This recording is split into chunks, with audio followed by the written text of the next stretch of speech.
So in the previous video, we saw arrays and how they were able to group values in a single value, which are arrays. In this video, we are going to talk about objects. In order to define an object in JavaScript, we can use the curly brackets, even if we saw previously in the course that we use curly brackets in order to define a block that we use to define some code. But when inside these curly brackets is present a name followed by some colon and a value, then we are sure that we are talking about an object, since a name followed by a colon and a value is not any kind of valid code elsewhere than outside the curly brackets.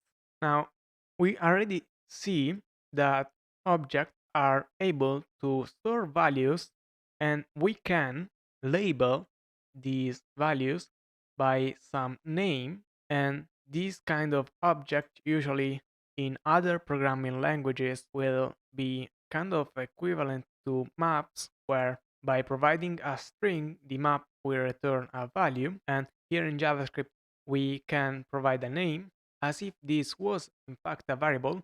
And this name, when inside a block, is called a property.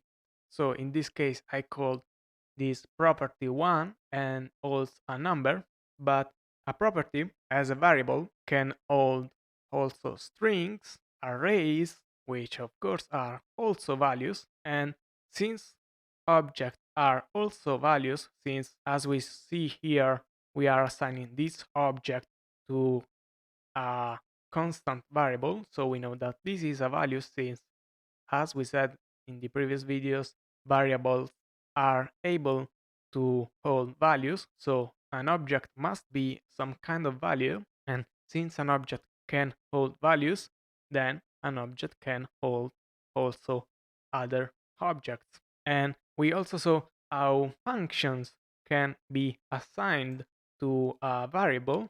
So also function can be seen as values. Therefore, we can assign also function to a property of an object. So just a quick recap, we can assign some values to those property via the colon followed by the value we want to assign, and define more than one property by separating those with commas. Now, a useful way to use objects are to define some variable that represents some kind of object also in the real world. And I'm declaring here a variable called Bob, and I want the value of Bob to be an object that has the name property, which holds a string, and the age property, which holds a number. And we can, of course, also add other properties. And in this case, I added things like the property, and I assigned to this property an array. Now, since objects are also values, we can try to console log the object, and by running the code, we see that Node successfully prints the object as we have defined it here. And as we saw for arrays, it is also possible to access a single value held by an object, and we can do that by using the square brackets and a string with the same name of the property we want to access, as we did for arrays. And by doing this, once we run the program and we print my object and square brackets which contain the string of the property 1, we see that we first console log the whole object here, but we also console log 1. And as we can also see here, property 1 holds the value of 1, and this one is actually the result of accessing the property 1 of my object. Now, there is also an equivalent way to access the value held by a property of an object, and this can be done by using the dot notation. and it is called dot notation since we use the object, or in this case, the name of the variable that holds the object, followed by a dot, and then the name of the property we want to access. And by running the code, we see that we get print out two ones since we are accessing twice the same value here.